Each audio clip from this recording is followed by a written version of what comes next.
I never thought a single phone call could shatter my world, but that's exactly what happened on a random Tuesday in March. I was sitting in my office, reviewing investment portfolios, when my father's name flashed across my phone screen. He never calls during work hours, never has in the 32 years I've been alive. My name is Harper, and until that moment, I thought I had everything figured out. Good job, decent marriage, and the satisfaction of finally being able to give back to my parents after everything they'd sacrificed for me. Harper, sweetheart. Dad's voice cracked, something I'd only heard once before at my grandmother's funeral. I messed up. I messed up bad. The familiar background noise of his garage was missing. No clinking tools, no radio playing classic rock. Just silence and his ragged breathing. Dad? What's wrong? Is Mom okay? Your mother's fine. She doesn't know yet. He paused, and I heard him swallow hard. Remember Uncle Pete's investment opportunity last year? The one I told you I passed on. My stomach dropped. Uncle Pete, my father's oldest friend, had a history of get-rich-quick schemes that never panned out. You didn't. I took out loans against the house. Multiple loans. I really thought this time would be different. His voice grew smaller with each word. The bank called today. We have 30 days before they start foreclosure proceedings. I gripped my desk, knuckles white. The house I grew up in, where Mom still tended her rose garden, where Dad had taught me to change a tire in the driveway. The home they'd spent 35 years paying off. How much? I asked, already pulling up my banking app. No, Harper. I didn't call to ask for money. I needed to tell someone. Your mother's going to find out soon enough, and He choked up again. I don't know how to tell her I gambled away our retirement. A knock on my office door made me jump. Jonah, my husband, stood there with 2 coffee cups and his usual easy smile. I waved him away, probably more sharply than necessary, because his smile faltered. Dad, listen to me. Don't do anything yet. Don't tell Mom. I'll figure something out. I was already mentally calculating numbers, assets I could liquidate, the promotion I was up for next month. You've got your own life, sweetheart. Your own family to think about. You and Mom are my family too. I lowered my voice as Jonah lingered outside my door. Just give me a few days to work something out. Please. After hanging up, I sat there staring at my computer screen, not really seeing the numbers anymore. Jonah knocked again, softer this time. Everything okay? You look like you've seen a ghost. He set a coffee on my desk, the same way he had every day for the past 5 years. Just work stuff, I lied, surprising myself with how easily it came out. Big client meeting later. He nodded, but something in his expression suggested he didn't quite believe me. Well, don't forget we're having dinner with the Petersons tonight. Mark's got some business proposition he wants to run by me. Right. The Petersons. Another couple with another sure-thing investment opportunity. Lately, it seemed like everyone was looking for a quick path to wealth. Actually, I might have to skip it, I said. This client thing might run late. Jonah's jaw tightened slightly. You always do this. Every time I try to network. Not now, okay? I really need to focus. He left without another word, but I could feel his disappointment like a physical weight. Once upon a time, I would have felt guilty about that.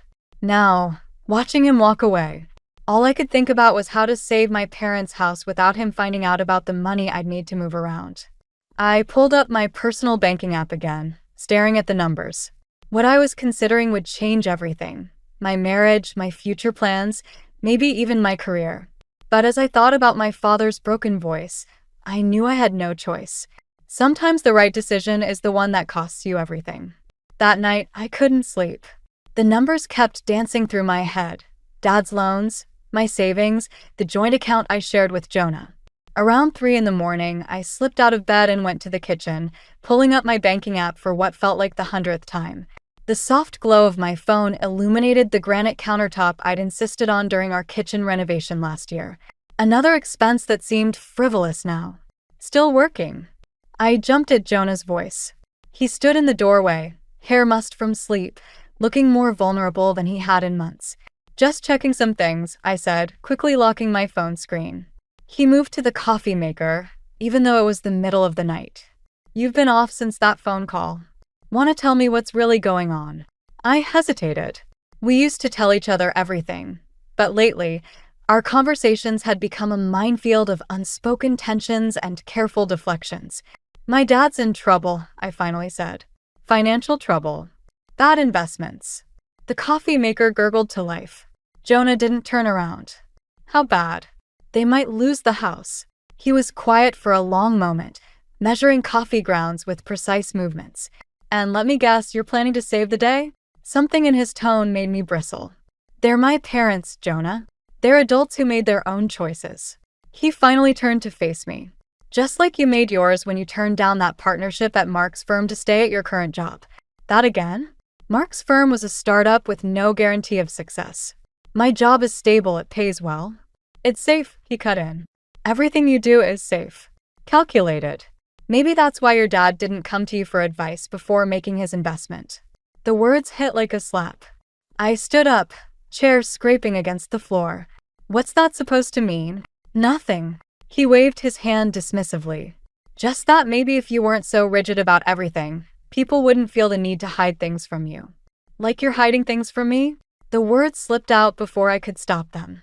Jonah's expression shifted, almost imperceptibly. What are you talking about? The Petersons' dinner tonight. Another business opportunity you didn't want to discuss with me first. He laughed, but it wasn't a happy sound. Because you've made it clear what you think about my business ideas. Always playing it safe, always knowing better. Someone has to think about our future. Our future. He slammed his coffee mug down. Or your future. Because lately, it feels like every decision is about your career, your plans, your family. I felt the conversation spiraling away from me. That's not fair. I've always supported. Supported what? My risky ventures? Is that what you call them when you talk to your work friends? The coffee maker beeped, making us both jump. The silence that followed felt heavy with unspoken accusations. I need to help them, I said finally, my voice quiet. They gave up everything for me. Jonah's shoulders sagged. And what about us? What are you willing to give up for our marriage? Before I could answer, he grabbed his coffee and headed toward his home office, the room where he spent most nights lately. Working on projects he never seemed to want to discuss with me. I sat alone in the kitchen until sunrise, watching our perfectly curated life develop hairline cracks. The joint account statement still glowed on my phone screen, and something about the recent transactions caught my eye. A series of withdrawals I didn't recognize, all made in the past month. My finger hovered over the transaction details. Opening them would mean crossing a line, admitting that the trust in our marriage had eroded to the point where I was checking up on my husband's spending. The first light of dawn crept through our designer windows as I tapped the screen. Sometimes, the most devastating betrayals start with the smallest decisions. What I saw made my blood run cold. $50,000. Gone. The transactions were spread over 3 months, each one carefully timed to avoid detection. I stared at my laptop screen in my office, cross-referencing the withdrawals with a company name I didn't recognize, Apex Ventures LLC. My hands shook as I typed the company name into the state business registry. Founded 2 months ago. Principal owner, Jonah Calloway. A knock at my office door made me slam my laptop shut. Zara stood there, holding 2 cups of coffee, her lawyer face already on. You look like hell, she said, setting a cup on my desk. Spill. I'd known Zara since law school, before I switched to finance. She had a way of cutting through bullshit that I usually appreciated. Today, it made my throat tight. Jonah's been moving money, I said. A lot of money. Into some startup I knew nothing about. Zara's expression didn't change, but she sat down slowly. How much are we talking? 50,000. From our joint savings. I laughed, but it came out wrong. The same amount my parents need to save their house. That son of a... Zara caught herself. Have you confronted him? Before I could answer, my phone buzzed. A text from Mom. Your father's not feeling well. Don't worry, probably just stress. But maybe visit soon? I can't deal with this right now, I said, showing Zara the text. My dad's sick, my mom's worried, and now this? Harper. Zara's voice had that careful tone lawyers use with fragile clients. You need to protect yourself. Let me help you separate your finances before. Before what? I stood up, pacing. Before my husband loses everything? Before my parents lose their home? Before I have to choose who to save? Before you lose everything trying to save everyone else? My office phone rang. Jonah's name flashed on the caller ID. I let it go to voicemail. He's been different lately, I said. Distant. Working late. I thought. I stopped, remembering something. The Petersons. He's been meeting with them about business opportunities. What if? Another text buzzed. This time from Dad. Don't tell your mother, but chest pain's getting worse. Doctor says stress. Sorry to worry you. Something inside me snapped. I grabbed my purse and car keys. Where are you going? Zara asked, standing. To get answers. The drive to the Petersons' office took 20 minutes. I'd avoided their investment firm for years, warning Jonah about their reputation for risky ventures. Now I understood why he'd kept meeting them in secret. Mark Peterson's receptionist recognized me. Mrs. Calloway.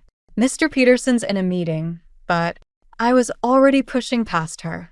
Through the glass walls of the conference room, I saw Jonah sitting with Mark and someone else, a young woman with perfectly styled hair and an expensive blazer. They were laughing about something. The door swung open under my hand. 3 heads turned. Harper. Jonah stood up, his chair scraping back. What are you? Apex Ventures, I said. The young woman's smile faltered. Tell me about it. Mark Peterson cleared his throat.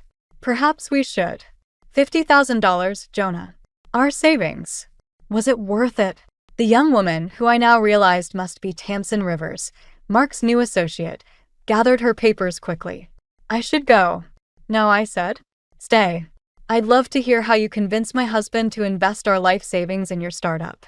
Harper, you don't understand, Jonah started. You're right, I don't understand. I don't understand how you could do this while my parents are about to lose everything. While my voice cracked. My father's in the hospital. Jonah's face went pale. What? Not that you'd care. I turned to leave, then stopped.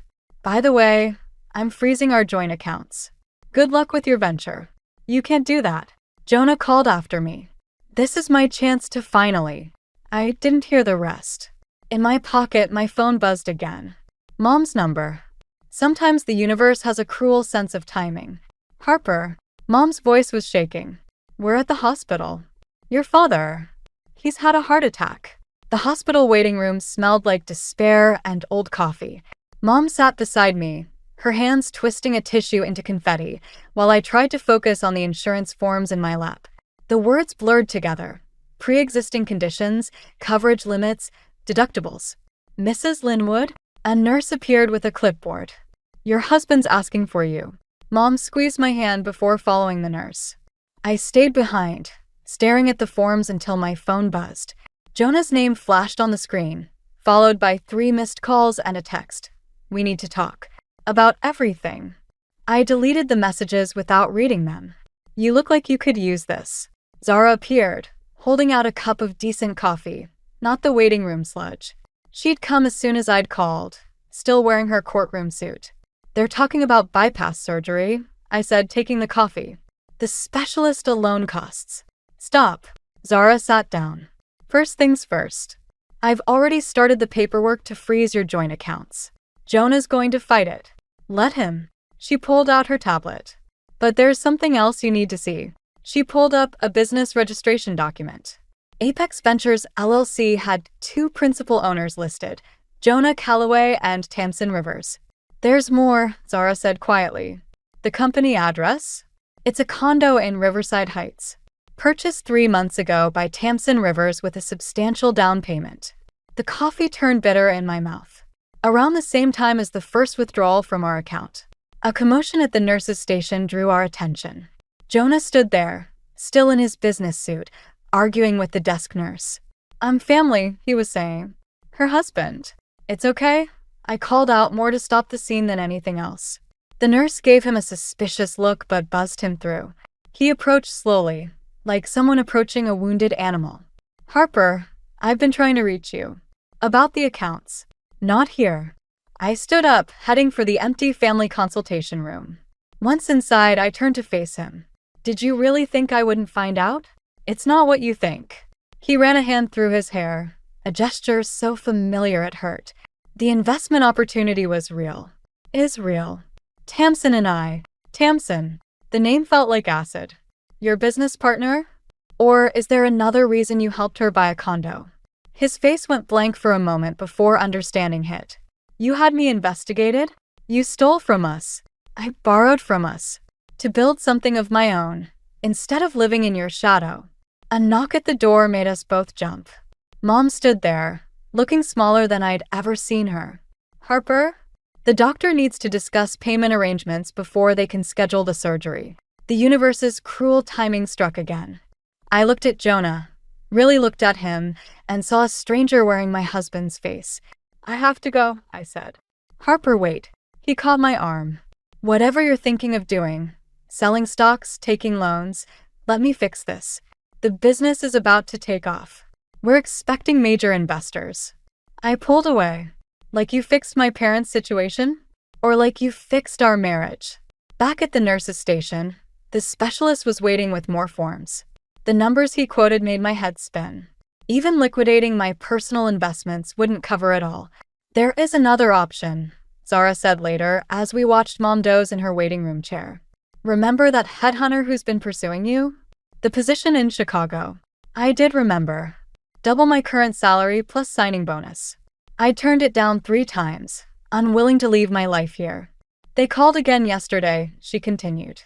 The offer still stands. If you want it. My phone buzzed again. A text from an unknown number. Hi Harper. This is Tamsin. We should talk. There are things you need to know about Jonah and the business. I looked at Mom, at the consultation room where Jonah had disappeared to make calls, at the ICU doors behind which Dad was fighting for his life. Sometimes the hardest choices are the ones that hurt everyone, including yourself. Make the call, I told Zara. I'll take the job. Dad's surgery was scheduled for Monday. I had exactly 4 days to get everything in order before starting my new job in Chicago. The signing bonus would cover most of the medical bills, but I still needed to deal with the mess Jonah had left behind. I stood in our bedroom, packing essentials, when I heard the front door open. Heavy footsteps on the stairs. Not Jonah's. Breaking and entering is a crime, Mark. I didn't turn around as Mark Peterson appeared in the doorway.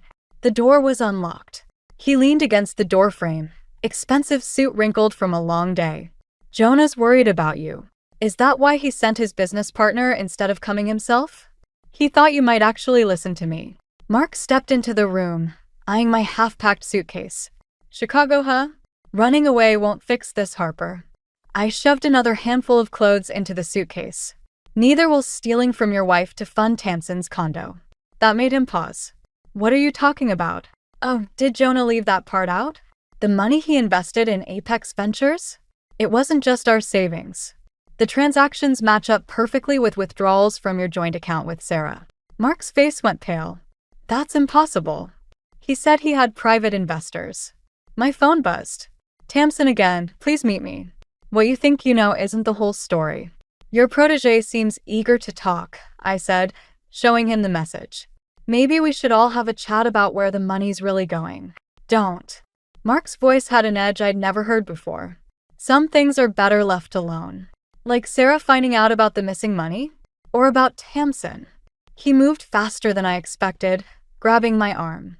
You have no idea what you're getting into. Let go of me. Harper. Mom's voice called from downstairs. Are you home? The hospital called about Dad's pre-op paperwork. Mark released me immediately, straightening his tie. Think carefully about your next move. Some wars aren't worth fighting. After he left, I sat on the bed, hands shaking. Mom appeared in the doorway, holding a stack of hospital forms. Was someone just here? I thought I heard voices. Just the TV. I forced a smile. How's Dad? Stubborn. Keep saying we should look into cheaper options. She noticed the suitcase. So it's true? You're really taking the job in Chicago. Mom. No, it's okay. Your father told me what you're doing. The signing bonus, the salary increase. She sat beside me, taking my hand. We can't let you sacrifice everything for us. I'm not sacrificing anything. The lie tasted bitter. It's a great opportunity. Harper Elizabeth Linwood. She used my full name, something she hadn't done since I was a teenager. I raised you to be honest, at least with me. My phone buzzed again. This time it was Jonah. Just talk to Mark. We need to meet. All of us. Please. I have to go, I said, standing. The hospital forms can wait. Mom's voice was gentle but firm. Whatever's happening with you and Jonah, whatever's making you run, are you sure this is the answer? I looked at my half-packed life, at the text messages piling up on my phone, at the hospital forms that represented just one piece of this imploding puzzle. No, I admitted. But it's the only option I have left. My phone lit up with another message. This one was from Sarah Peterson. Just found some concerning bank statements. Can we talk? The threads were unraveling faster than I could keep track. Mark's threat echoed in my head. Some wars aren't worth fighting. But as I thought about Dad in his hospital bed, about Mom's quiet strength, about the life Jonah and I had built on what now felt like quicksand, I realized something. Some wars choose you. I texted Tamsin back. Tomorrow. 9 a.m. The coffee shop on 5th. Bring proof. The coffee shop on 5th was empty when I arrived, except for Tamsin, who sat at a corner table clutching a manila envelope. She looked different from the polished woman I'd seen in Mark's office. Younger, more vulnerable, with dark circles under her eyes. I ordered nothing, just sat down across from her. You have 5 minutes. First, you should know. She glanced at the door. Jonah doesn't know I'm here. That makes 2 of us. I checked my phone. No messages from the hospital. Dad's pre-op tests were scheduled for this morning. 4 minutes. She slid the envelope across the table. It's not what you think. The money. It wasn't for the condo. Or for us. Inside were bank statements, emails, and something that made my blood run cold. Photos of Mark Peterson meeting with men I recognized from news stories about investment fraud investigations. Mark's been laundering money through shell companies, Tamsin said quietly. Apex Ventures is just the latest one. He used Jonah's desperation to make it look legitimate. And you? Where do you fit in? I was Mark's assistant before all this. I found out what he was doing, thought I could. She swallowed hard. I thought I could help Jonah expose him. But Mark caught on. Now he's threatening to frame us both if we talk. My phone buzzed. Mom, doctor needs to talk to you. Important. Why should I believe you? Because in about 30 minutes, the SEC is raiding Mark's office. And because the coffee shop door chimed. Jonah walked in, followed by Mark Peterson. Tamsin went pale. Well, Mark said, his smile not reaching his eyes. Isn't this cozy? I stood up, gathering the envelope. But Mark moved faster. His hand closed over mine, pressing down until I released the documents. Harper, Jonah started. Whatever she told you. Save it. I turned to leave, but Mark blocked my path. We should discuss this like adults, he said. Perhaps at my office? My phone buzzed again. Zara, where are you? Hospital called. It's urgent. Move, I told Mark. After you hear us out. His grip on my arm tightened. About Chicago, about the money. The money you stole from your wife? I yanked free. Or the money you're laundering through my husband's company? Mark's face hardened. Careful, Harper. Some accusations can't be taken back. Let her go, Jonah said suddenly. Mark, this isn't. Shut up, Mark snapped. You've done enough damage. My phone rang, Mom again. This time I answered. Harper. Her voice was shaking. Dad's tests. They found something else. The doctor says. He says we need to do the surgery today. Right now. The world tilted. I pushed past Mark, barely registering Jonah calling my name or Tamsin's warning shout. Outside, rain had started falling, matching the blur in my vision. My car was blocked in by Mark's Mercedes. As I fumbled for my phone to call a ride, another car pulled up, Sarah Peterson's familiar Range Rover. She rolled down the window, face grim.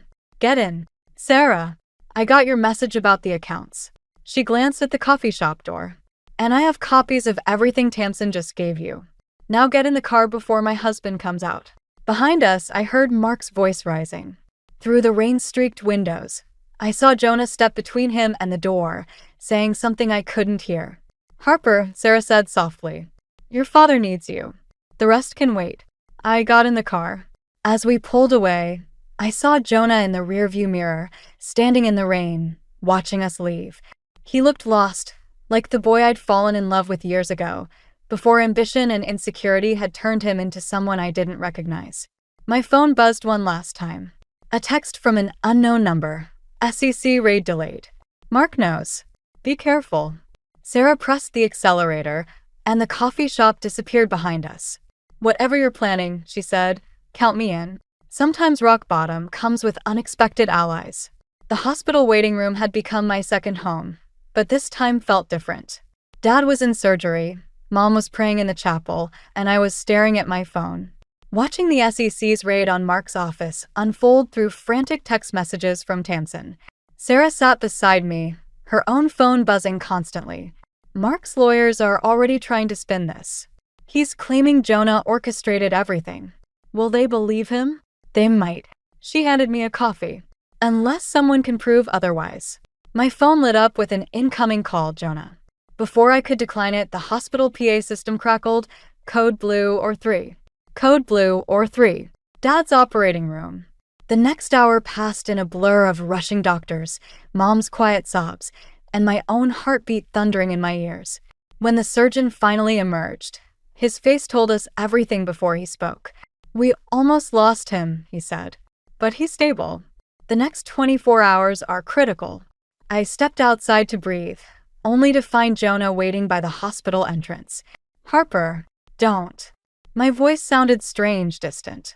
Whatever you're going to say, I can't. Mark's going to pin everything on me. He stepped closer, desperation in his eyes. The money laundering, the fraud, all of it. I'll go to prison. And Dad almost died today. I turned to go back inside, but he caught my arm. I know where Mark keeps his real records, he said quickly. Everything that proves he was behind it all. But I need your help to get them. I laughed, the sound harsh even to my own ears. Now you need my help? Please. His voice cracked. I know I don't deserve it, but… Mrs. Calloway? A nurse appeared at the door. Your father's asking for you. I pulled away from Jonah, but he pressed something into my hand, a USB drive. Tamsin already copied most of the files, he whispered, but the originals are in Mark's home office safe. The combination is on here, along with everything else we found. Why should I trust you? Because you know me. His eyes met mine.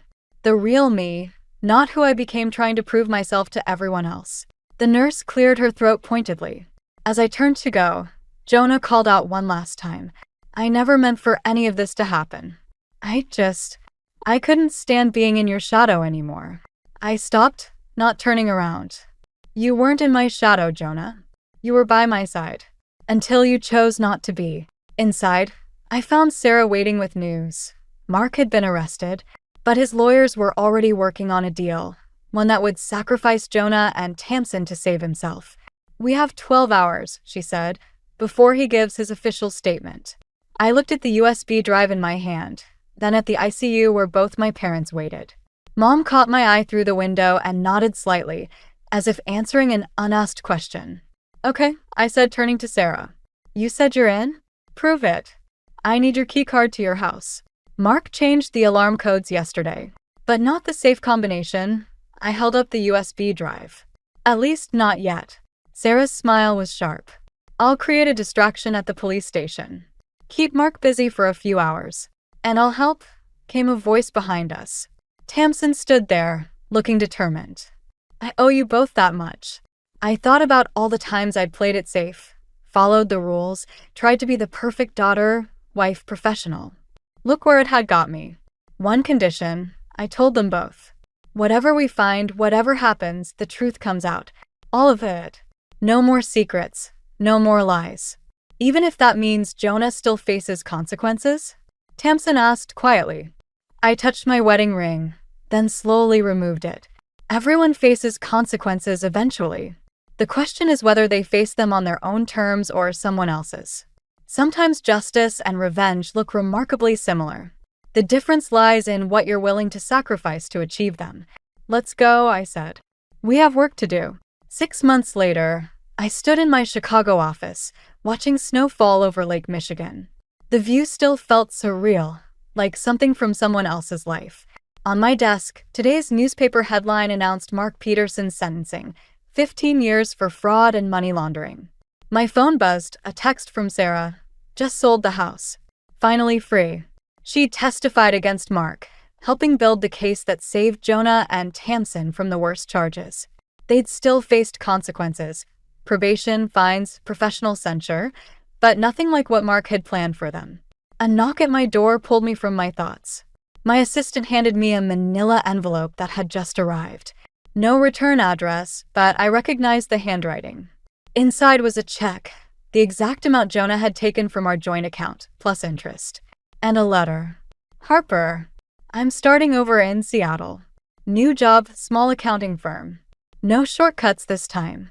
The therapy's helping me understand why I needed to prove myself so badly that I lost sight of who I really was. Who we were. I heard about your father's recovery. I'm glad. You deserved at least one happy ending in all this. Gee. My phone rang Mom's weekly call. The doctors say Dad can start working part-time next month, she said after we exchanged greetings. Just consulting at the garage. Nothing strenuous. That's great. I touched the check on my desk. How's the new house? Smaller, but closer to your sister's kids. Sometimes the best things come from what we think are our worst moments. After we hung up, I walked to the conference room where my team was gathering. My first major project as division head was about to launch, an ethical investment fund focused on supporting small businesses. Zara had helped me structure it legally, ensuring transparency at every level. The irony wasn't lost on me. I'd built something positive from the ashes of Mark's schemes. Ready? My assistant asked, holding the door. I paused, looking at Jonah's check one last time. The old Harper would have torn it up, clinging to righteous anger. The old Harper would have needed that gesture of rejection to feel strong. Instead, I pulled out my phone and typed, check received. There's a small business investment fund you might be interested in.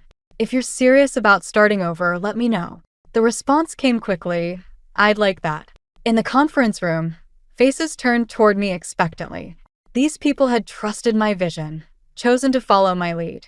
Not because I was perfect, but because I'd learned that true strength comes from acknowledging our failures and choosing to build something better. Before we start, I said, I want to tell you a story about why this fund matters. About how easy it is to lose your way when you're trying to prove something and how much harder and more important it is to find your way back. Later that night, I stood in my new apartment, looking at the city lights. On my coffee table sat a framed photo I'd recently unpacked, me and Jonah on our wedding day, young and full of certainty about our future. I didn't tear it up, didn't hide it away. Instead, I placed it on a shelf alongside newer photos, Dad in his hospital room giving a thumbs up after recovery, Mom in front of their cozy new house, Sarah and her kids at their fresh start celebration, my team at our fund's first closing. My phone buzzed one final time. A message from Tamsin, thank you. For understanding. For forgiveness. For showing me there's always another way. I thought about revenge, about justice, about the fine line between them. In the end, the best revenge wasn't about destroying those who hurt us. It was about building something stronger from the broken pieces they left behind. Sometimes the happy ending isn't the one you planned for. Sometimes it's better.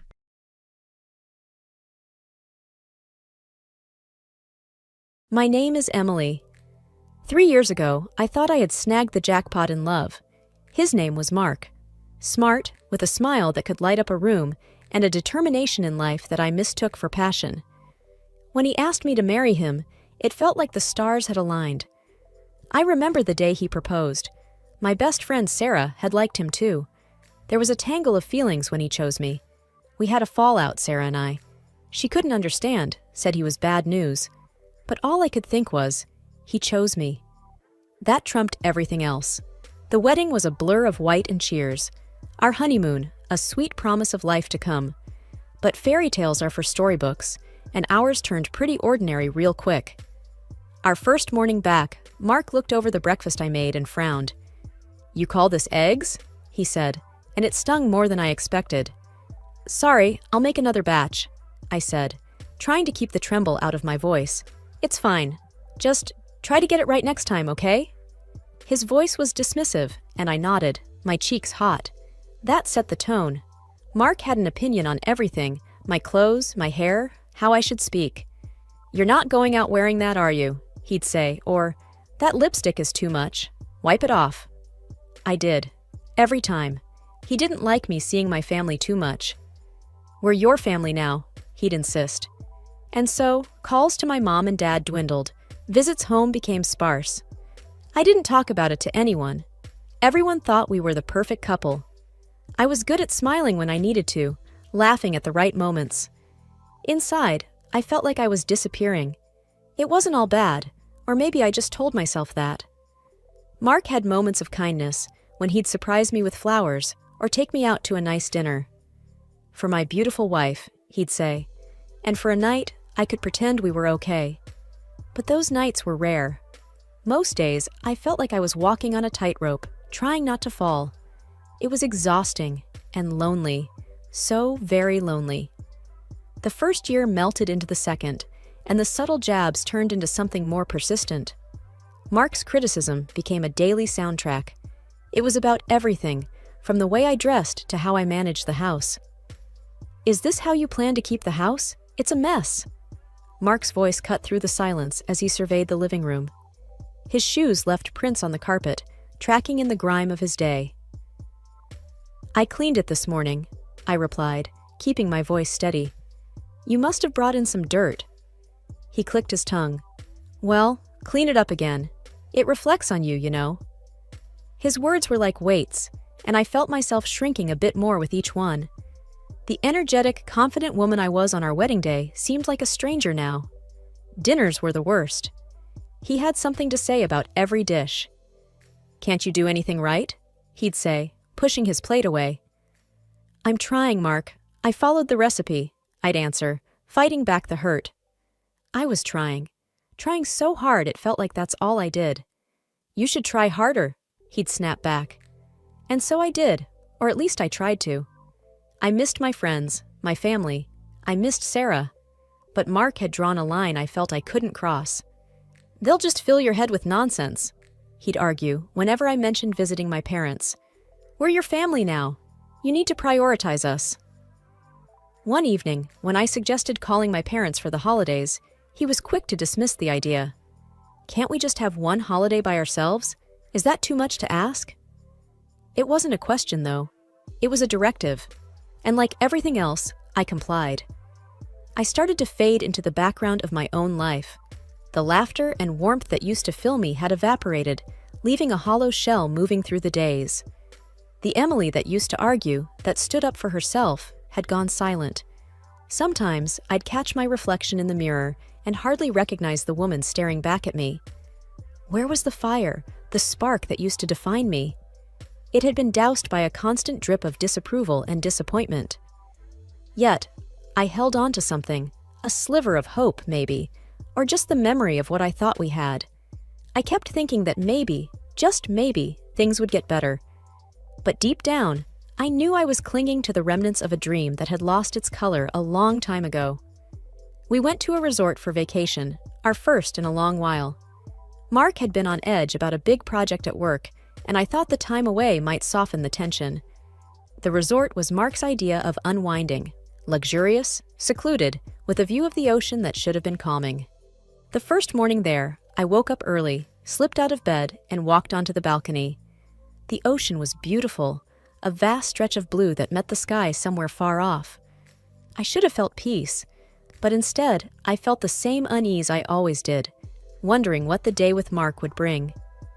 Morning. Mark's voice came from behind me, a bit gruff, not quite awake.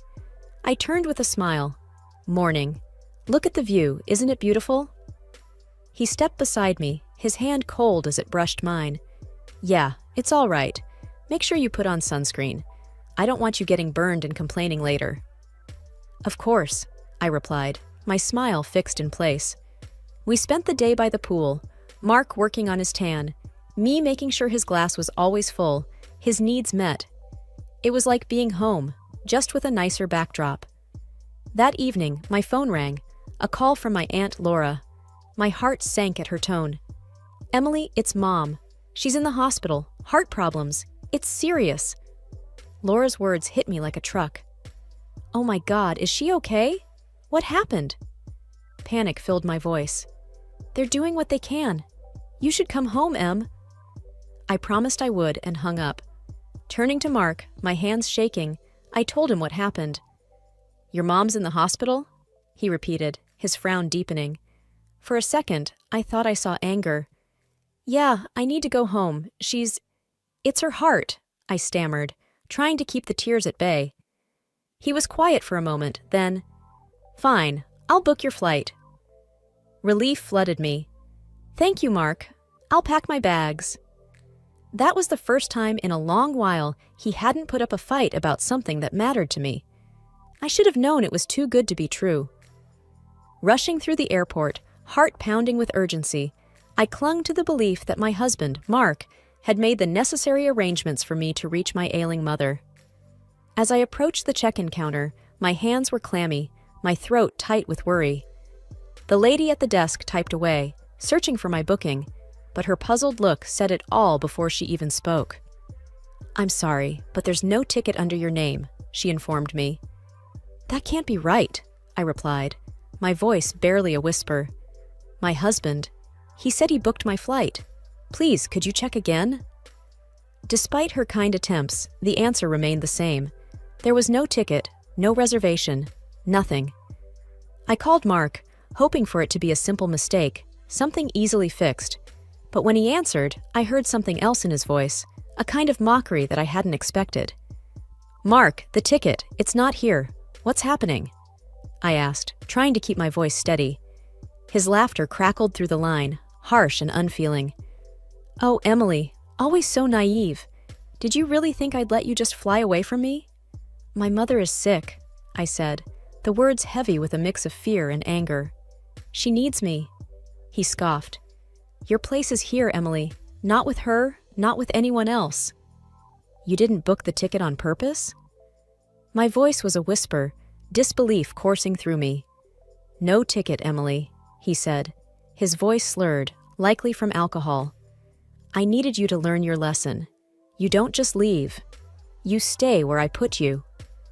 The line went dead, and with it, a part of my hope crumbled. I stood there, in the middle of the bustling airport, feeling a deep, hollow emptiness where panic had been. Tears blurred my vision, and a sob escaped me, drawing the attention of passing travelers. I was stranded, betrayed by the man who vowed to be my partner in life. The realization that I was alone in this, that I had no one to turn to, was like a cold wave washing over me. The weight of despair settled in my chest, heavy and unmovable. It was in this moment of utter desolation, with the noise of the airport around me, that I understood the full extent of my isolation. I had put my trust in a man who found my loyalty amusing, my love a tool to be manipulated. I sat down, the cold floor offering no comfort, the reality that I would not be there for my mother crashing down on me. My phone felt like a stone in my hand, a useless connection to a world where I had no ally, no savior. It was just me and the crushing truth of my situation. Sitting on the cold, hard floor of the airport, I wrapped my arms around myself, trying to hold together the pieces of my breaking heart. My phone lay next to me, a reminder of the call that had stripped away the last of my hope. An elderly lady approached, her steps hesitant. "Dear, are you okay?" she asked, looking down at me with a furrowed brow. I tried to muster a smile, failed, and settled for a nod that I didn't even feel confident about. "It doesn't seem like you're okay," she insisted gently, taking a seat beside me. "Do you want to talk about it?" So I told her. Everything. About my mother's illness, Mark's cruel trick with the ticket, and how I was supposed to be on that flight, but now couldn't because of his betrayal. She listened, her face a portrait of compassion. "That's just terrible," she said when I had finished. "You need to get to your mother. Family is everything." I sighed. "Yes, but I can't. There's no more seats on the flight, and I can't afford a last-minute ticket." She reached for my hand, giving it a reassuring squeeze. "What if I told you that you can?" I blinked, not understanding. "How?" She patted her purse, then pulled out a boarding pass. "I have a ticket, and I want you to have it." I stared at her, stunned. "I can't accept that. Your ticket?" She nodded, pressing the boarding pass into my hand. I can reschedule for another day. My meeting can wait. Your mother cannot. But why would you help me? You don't even know me. She stood up, offering me a hand to pull me to my feet. Because once upon a time, someone helped me when I needed it most. Now, it's my turn to pay it forward. Tears welled up in my eyes again, this time not from despair, but from gratitude.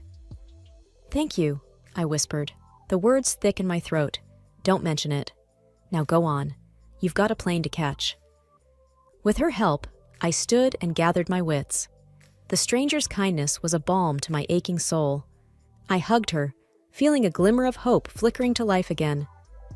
"Thank you," I said again, stronger this time. "Thank you so much." "Go on now," she urged with a smile.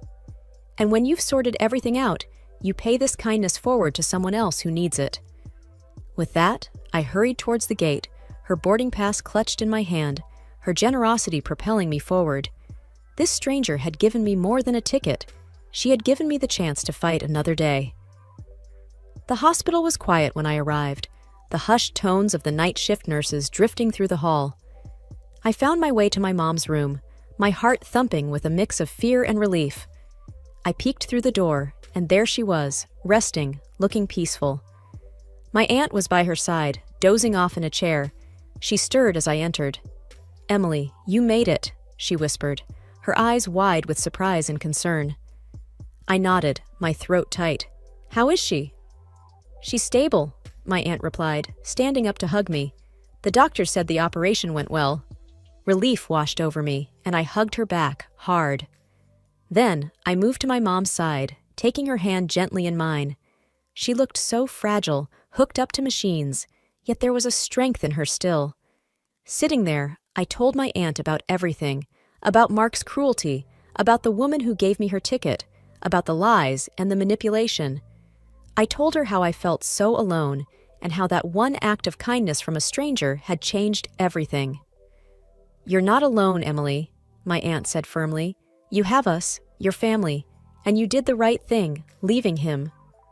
I was so blind, I admitted, feeling the weight of my past choices. "We all make mistakes," she soothed. "What matters is what you do next." And I knew what I had to do. I would start by moving out from the home I shared with Mark. The thought was scary, but also liberating. The next morning, with my aunt's help, I went back to the house. Mark wasn't there. Probably he hasn't returned from the resort yet, unaware that his world was about to change. I packed my things quickly, methodically, the adrenaline keeping my doubts at bay. This was it. I was taking control of my life again. As I zipped up the last suitcase, my phone buzzed. It was Mark. I hesitated for a moment before answering. "Emily, where are you?" he asked, his voice dripping with feigned concern. "I'm leaving, Mark," I said, my voice steady. "You can't just leave. We're married," he protested. "That's exactly why I can leave. I won't be treated like this. Not anymore." There was silence on the other end, and then he laughed, a cold, hard sound. "You'll come back. You need me." But I didn't. Not anymore. "I won't," I said firmly and hung up. I left the house without looking back, my suitcases in tow, my aunt by my side. It was the end of one chapter and the beginning of something new. I had clarity now, and I had a purpose. It was time to rebuild, to be the person I had lost in the shadow of my marriage. It was time to be Emily again. And yet I had to meet my husband. I couldn't run away from him all my life. We needed to talk. And we chose a small cafe near Mark's place of work for the meeting. The cafe was busy, the clatter of dishes and murmur of conversations creating a kind of cocoon around us as I sat at the table waiting for Mark. When he arrived, his presence seemed to command the space, his confidence as palpable as always. "Emily," he started, his tone attempting warmth, "I'm glad you decided to meet." I didn't stand, didn't smile. "Let's keep this short, Mark. What do you want?" He ordered coffee without asking me if I wanted anything, then turned to me with a look that used to unravel me. "Not this time." "I want you to come home," he said, as if it was the most obvious thing in the world. "That's not my home, not anymore," I replied. You can't just walk away from a marriage because you're upset, he said, his voice stern now. I can, and I am, I countered, feeling my resolve strengthen. I deserve better than what you've given me. Mark leaned in, his eyes hard. You'll come back, and you will apologize for the embarrassment you've caused me. I could feel the eyes of other patrons on us. I leaned in too, lowering my voice so only he could hear. I'm filing for divorce, Mark. For a moment, his facade cracked, his shock visible. Then he composed himself and chuckled dismissively. You think you can just leave and take half of everything? You won't be able to prove anything. It's your word against mine. I pulled out my phone. It's not just my word, I said, as I showed him the screen, filled with recorded conversations and texts, his words damning him again and again. His face paled. You can't use that. No one will believe you.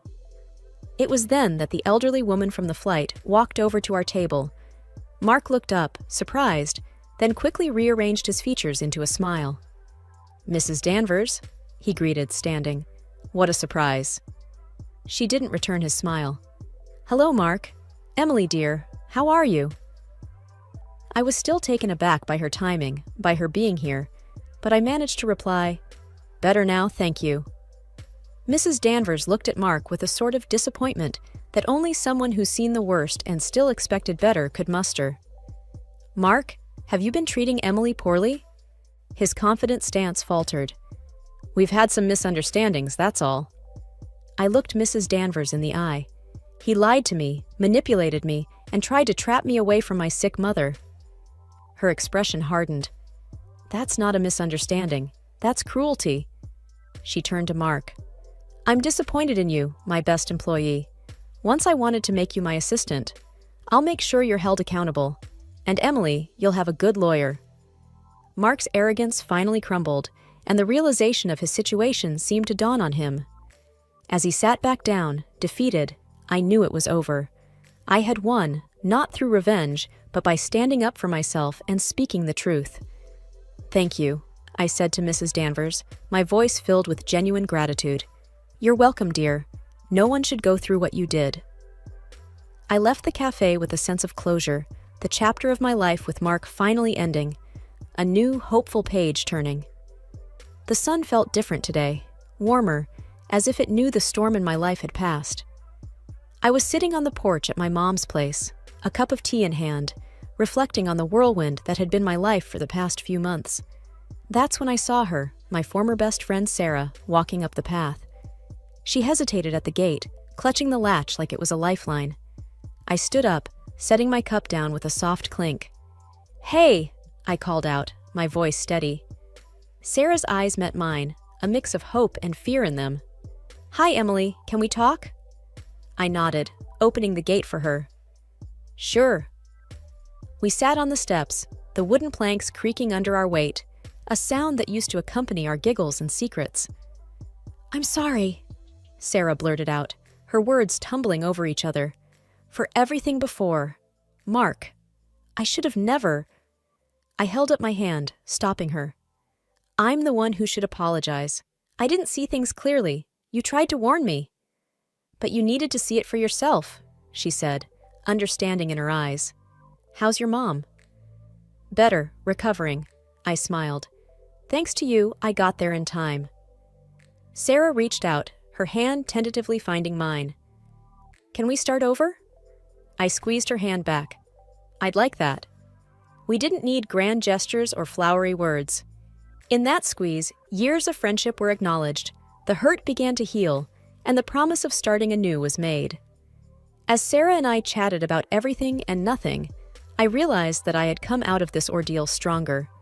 I had faced my worst fears, stood up to intimidation, and reclaimed my life. And now, I had regained a friend. Freedom wasn't just about being away from Mark. It was about owning my choices, my mistakes, and my triumphs. Forgiveness wasn't just for Sarah. It was a gift to myself, too. A release of all the anger and pain. Yeah, it's been a ride, I said, more to myself than to her. What's next for you? Sarah asked, her tone soft, careful. I'm not sure, I admitted, but I'm looking forward to finding out. And I'll be here, if you need me, she offered, a smile breaking through. I know. Thank you, I said, my heart lighter than it had been in years. We sat in comfortable silence, the kind that only true friends can share, watching as the sun dipped lower, painting the sky in shades of pink and orange. It was beautiful, and for the first time in a long time, I felt at peace. The chapter of my life that included Mark was closed, but my story was far from over. It was just beginning, and this time, I was the one writing it.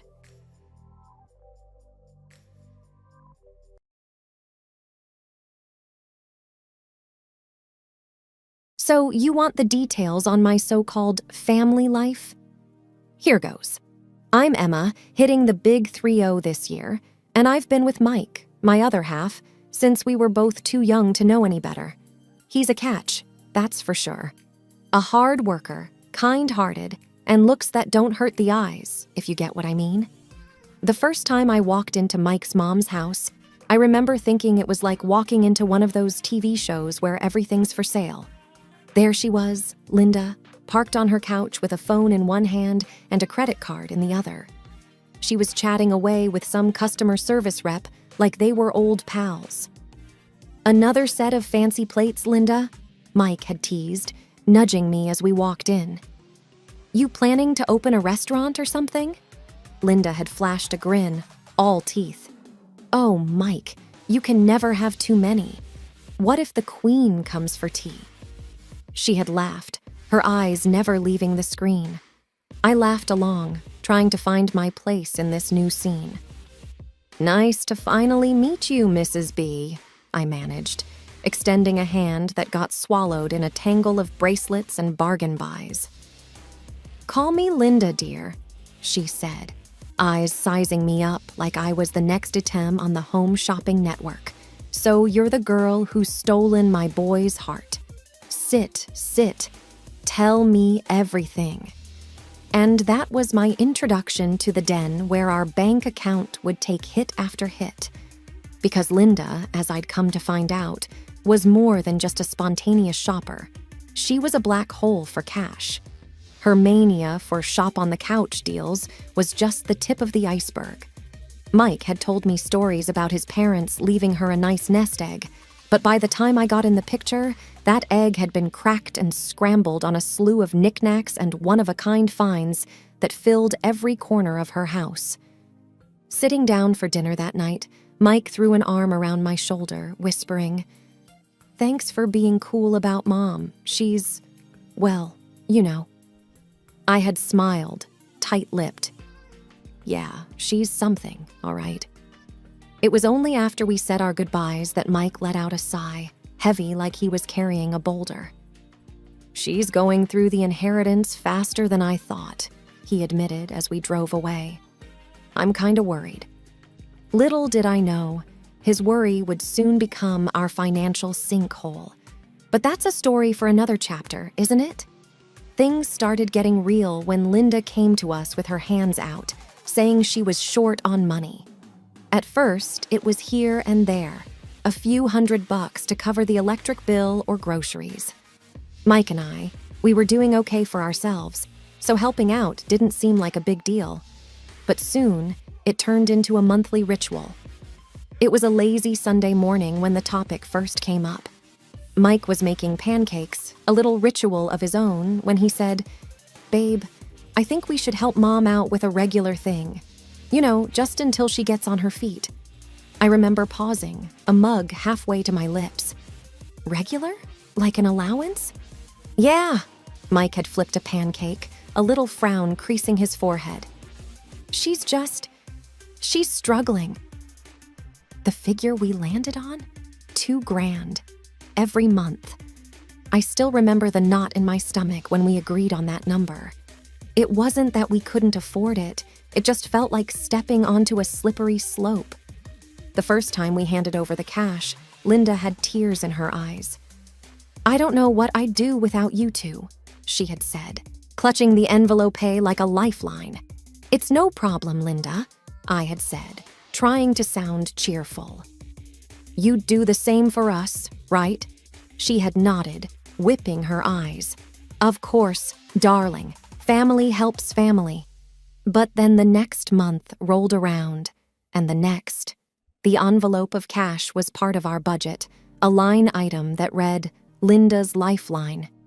Mike never said much about it, but I caught the worried looks he shot our bank statements after each donation to the cause. One night, after we'd handed over the latest installment, I found Mike sitting in the dark, staring at nothing. "Everything okay?" I had asked, flicking on the light. He'd blinked, slow, then nodded. "Yeah, just thinking. You know we're doing a good thing, right?" I had sat down next to him, bumping his shoulder with mine. "Yeah, I know. But does she have to spend it all on shopping?" Mike had rubbed a hand over his face. "I don't know. I hope she's actually buying stuff she needs." Hope, I'd learned, wasn't the same as reality. And reality was about to give us a wake-up call. It didn't take long for the $2,000 to start feeling like chump change to Linda. I could tell something was up when she stopped thanking us. The gratitude was replaced by expectations, and soon, demands. One evening, Mike's phone buzzed, and I saw him tense up before he even answered. Linda's name flashed on the screen. "Hey, Mom, what's up?" Mike's voice was wary, guarded. I only caught one side of the conversation, but that was enough. There was a pause, and then Mike's face said it all. Furrowed brow, tight lips. "Mom, we talked about this." "No, I know, but..." Linda must have cut him off because he went silent, just listening, his hand clenching around the phone. When he finally spoke again, his voice had that forced calm you use with kids throwing a fit. "We can't do that right now. We've already given you the money for this month." Another pause. Then Mike's hand went to his forehead. "It's not about not wanting to, it's just..." Whatever Linda said next made Mike pull the phone away from his ear for a second. He took a deep breath, and when he put the phone back, his voice was firmer. "Mom, stop. We can't. That's final." He ended the call, and the room was thick with tension. Mike looked at me, his eyes apologetic. "That was intense," I ventured, my stomach twisting. Mike sighed and set his phone down with a kind of resignation. She wanted another $1,000. Said she saw a set of designer curtains that would change her life. I snorted before I could help it. "Curtains? Really?" Mike didn't smile. "She said we don't care about her, that we're just leaving her to struggle." I reached over and took his hand. "We're not, and you know it. She's using you, Mike." He squeezed my hand, but his gaze drifted off, lost. "I just don't know how to make her stop." The calls didn't stop. If anything, they got worse. Linda started ringing at odd hours, sometimes even past midnight, as if she'd forgotten the decency of time zones. Once, she called during a work meeting, and Mike had to step out, his face a mask of embarrassment. The peak of it all was the day Linda showed up unannounced, wailing outside our front door about how we were terrible children for not supporting her, for leaving her destitute. Our neighbors peered out their windows as Linda's voice hit pitches I didn't know existed. "We're not doing this here, Mom," Mike had said, stepping outside, closing the door behind him to spare me the worst of it. I sat on our couch, hands over my ears, listening to the muffled sounds of a tantrum that should have been left behind in childhood. This was no longer about need, it was about want, and the wants were endless. Mike knew it, I knew it, and deep down, I think even Linda knew it. But knowing something's broken and fixing it are two different things. Mike wasn't ready to fix it, not yet. And so the tantrums became another part of our routine, another thing to anticipate and dread. And I couldn't shake the feeling that it was only going to get worse. As the months dragged on, the weight of Linda's demands started taking a toll on our marriage. Mike had always been the kind of guy who could roll with the punches, but even he had limits. He was caught in the middle, wanting to please his mom and keep the peace at home. One quiet evening, I found him in the garage, staring at an old photo of him and his mom. He didn't hear me come in. "Hey," I said, keeping my voice gentle. He looked up, a bit startled. "Hey, I was just thinking." I leaned against the workbench. "About?" He put the photo down and rubbed his face. "About all this stuff with Mom. It's like she's a different person." I walked over to him. "It's okay to say no to her, you know." He shook his head. "You don't get it. She raised me by herself. She's all I have." "But what about us, Mike? What about what we need?" It was a plea more than a question. I know, he said, the lines in his forehead deepening. "It's just not easy." We stood there for a moment, the distance between us filled with unspoken words. Maybe we can talk to someone, get some advice," I suggested. He looked at me like a man drowning, grasping for a lifeline. Yeah, maybe. The talk ended up being more of a venting session, with Mike pacing around our kitchen, phone in hand, looking for financial advisors, family therapists, anyone who could give us a roadmap through this mess. "Emma, she's my mom, but I feel like I'm paying for love, you know." Mike confessed to me one night as we sat at the dinner table, not touching our food. I reached across the table and took his hand.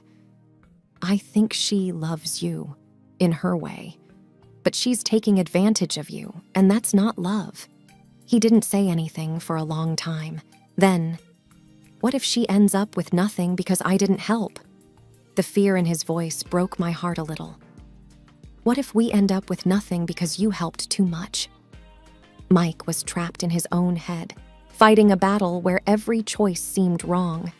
And I was trapped with him, watching the man I loved get twisted up inside, unsure of how to free himself from the ties that bound him so tightly to his mother. I knew then that something had to give. We couldn't go on like this. But for Mike to see that, for him to really understand, it was going to take something big, something that would shake him enough to break the hold Linda had over him. I just didn't know what that something was yet. The final straw came when Linda called to demand money for a luxury cruise. "It's a once-in-a-lifetime experience, Mike," she insisted over the speakerphone. "Your dad would have wanted me to enjoy life." Mike glanced at me, his face pale. "Mom, we've got our own bills. We can't do this right now." "But I'm your mother!" Linda's voice crackled with indignation. "You owe me this much." Mike's hand was shaking as he held the phone. "It's not about owing, Mom. It's—" I couldn't take it anymore. "Linda, you can't keep doing this," I interjected, my voice surprisingly steady. "It's not fair to Mike." There was a sharp intake of breath on the other end. "And who are you to tell me what's fair? You just married into this family. I'm his mother." I felt Mike's hand on my arm, but I shook it off. "Being his mother doesn't give you the right to drain our finances." Linda was seething now. "I see how it is.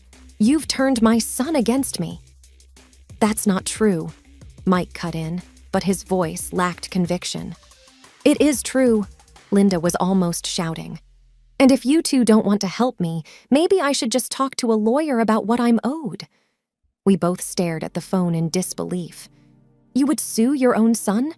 Mike's voice was a whisper. "If I have to," Linda shot back. "I'll call you tomorrow. You better have a good answer." The call ended with a click, leaving a heavy silence in its wake. Mike looked at me, his eyes hollow. I can't believe she would go that far. I wrapped my arms around him, but there was a cold fear in the pit of my stomach. "We need to stand our ground, Mike." He nodded slowly, wrapping his arms around me in return. "Yeah, we do." That night, we lay in bed, wide awake, knowing that things couldn't go on like this. We had to confront Linda, but the thought of it twisted my guts. She was family, but this was war. A war we never wanted to fight. I watched the sunrise, a routine that brought little comfort these days. Mike was still asleep, the stress of the situation with his mom weighing on him even in his dreams. The idea came to me, a desperate thought that seemed to dance on the edge of sanity. What if Linda believed we were no longer here? Not a permanent deception, just long enough to see her true colors. Over breakfast, I broached the subject with Mike. What if Linda thought we were gone? Not forever, just to see what she'd really do. He nearly choked on his coffee. Gone, as in dead. Exactly, I said. We can tell if her tears are real or just for show. He was silent, the fork halfway to his mouth. That's intense, he finally said. I nodded. But necessary. After a moment of heavy silence, Mike agreed. Let's do it. My mom was the linchpin, her voice a quivering whisper over the phone. Linda, they had an accident. It's bad.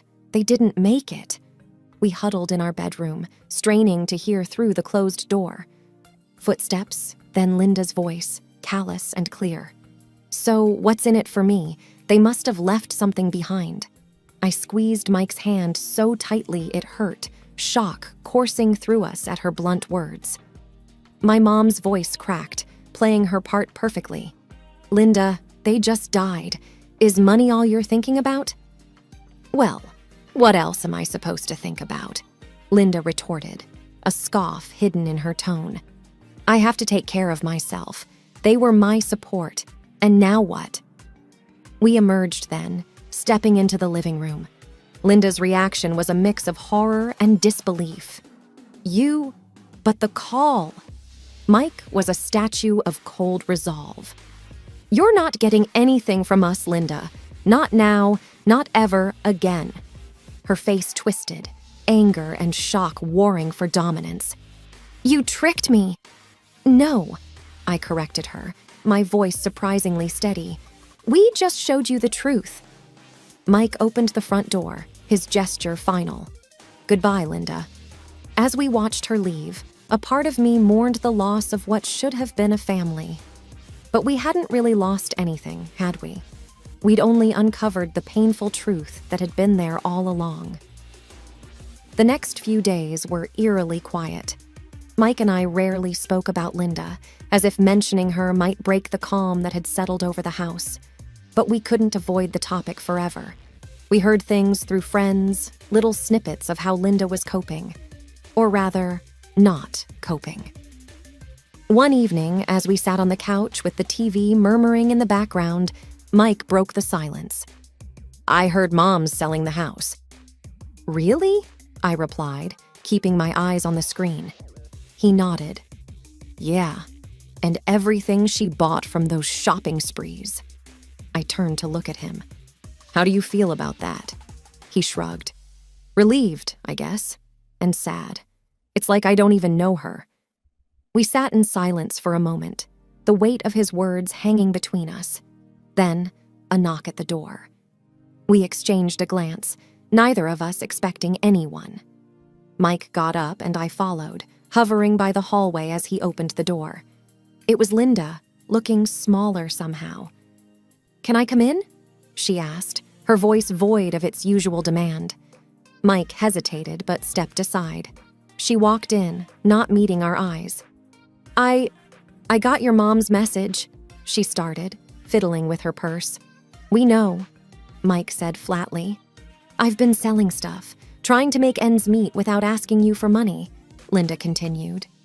Mike crossed his arms. Why are you telling us this? Linda looked up then, her eyes wet. Because I was wrong. And she took a breath. And I'm sorry. It was the first time I'd ever heard those words from her. Mike and I exchanged a look, a silent conversation passing between us. We appreciate the apology, Linda, I said, but things can't go back to how they were. I know, she nodded, wiping her eyes. I know. And with that, she left, closing the door softly behind her. Mike and I returned to the couch, the TV still murmuring away.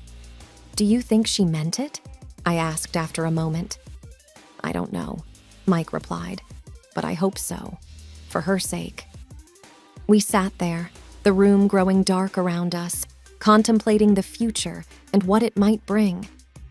It's funny how life has a way of settling down after a storm.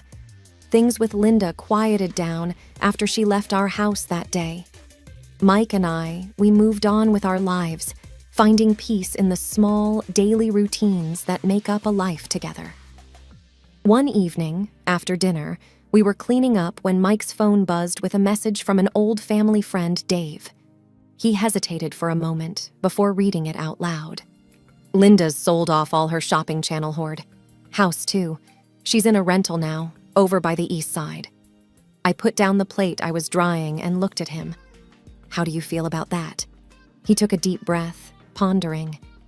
Empty, a bit, but also relieved? Relieved, I echoed, not because I was surprised, but because I felt it too. Yeah, she's making her own way, isn't she? Even if it's not what she's used to.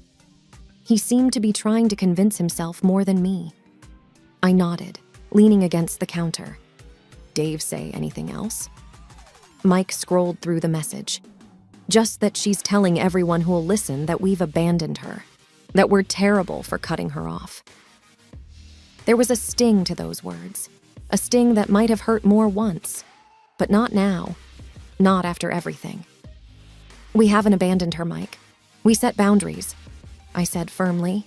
He looked up, a half smile tugging at his lips. I know, and it's better this way, for all of us. We went back to cleaning up, the house filled with the comfortable silence of two people who understood each other. Later that night, as we settled into bed, Mike turned to me. You know, I don't feel guilty. I found his hand under the covers and squeezed it. You shouldn't. We did more than enough. Yeah, he said softly. We did. We turned off the lights, and in the darkness, I felt the last remnants of tension leave my body. Outside, the world went on, and inside, we had each other.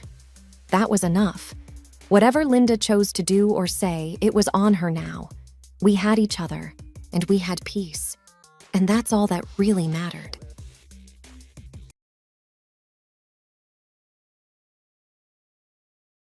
I'm Emily, just an ordinary woman who found herself in an extraordinary situation. My life was pretty normal until I met Ryan.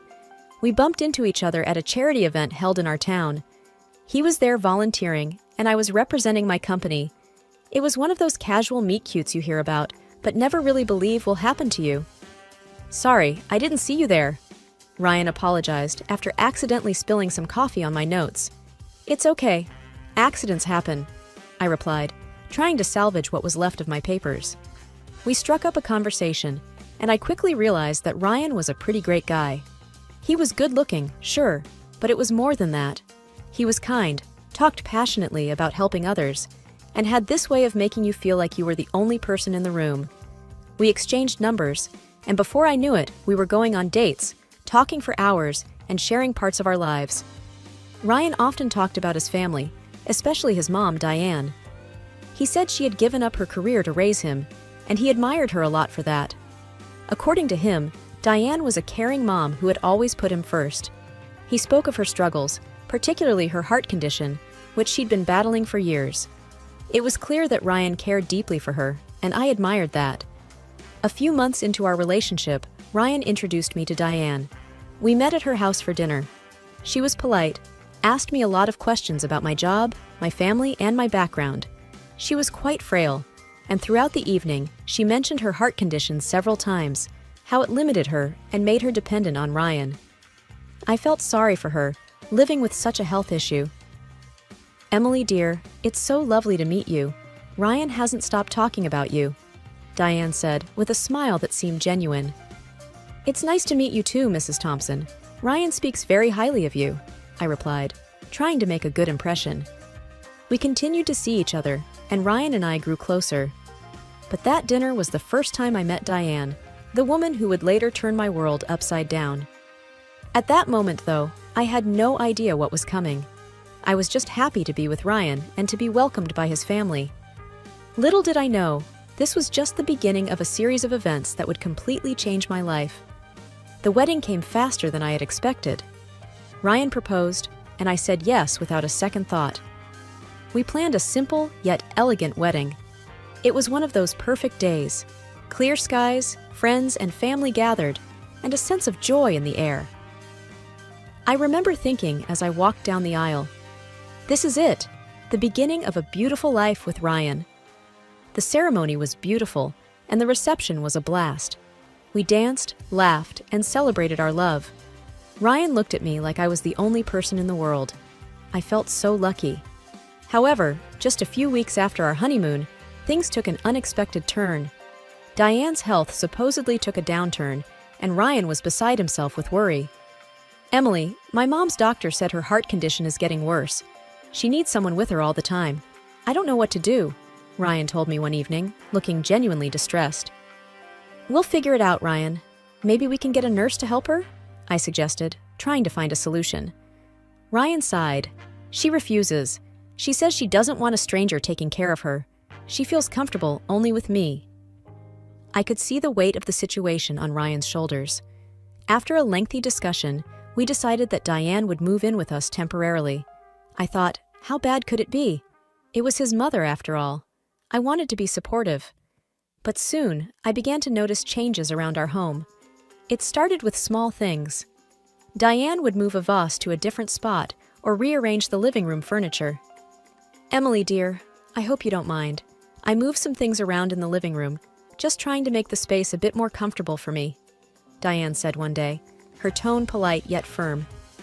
Oh, it's okay, I guess, I replied, trying to hide my surprise. It was her home too now, so I didn't want to make a big deal out of it.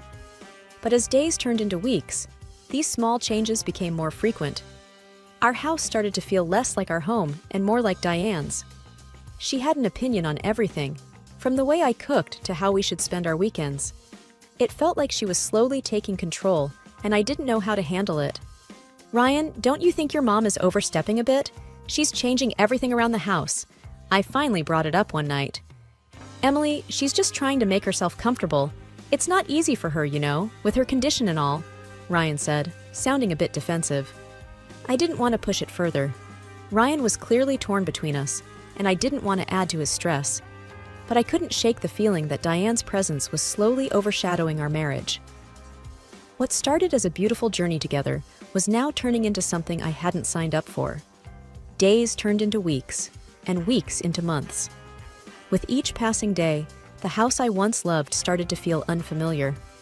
Diane's influence spread through every room, her preferences shaping our living space. It felt like I was living in someone else's home. One morning, I walked into the kitchen to find Diane rearranging the cabinets. Oh, Emily, I hope you don't mind. I just can't find anything in these cabinets. I thought I'd organize them a bit, she said without looking up from her task. I stood there for a moment, unsure of what to say. I had them organized already, Diane. But I guess if this makes it easier for you. I trailed off, feeling a sense of loss.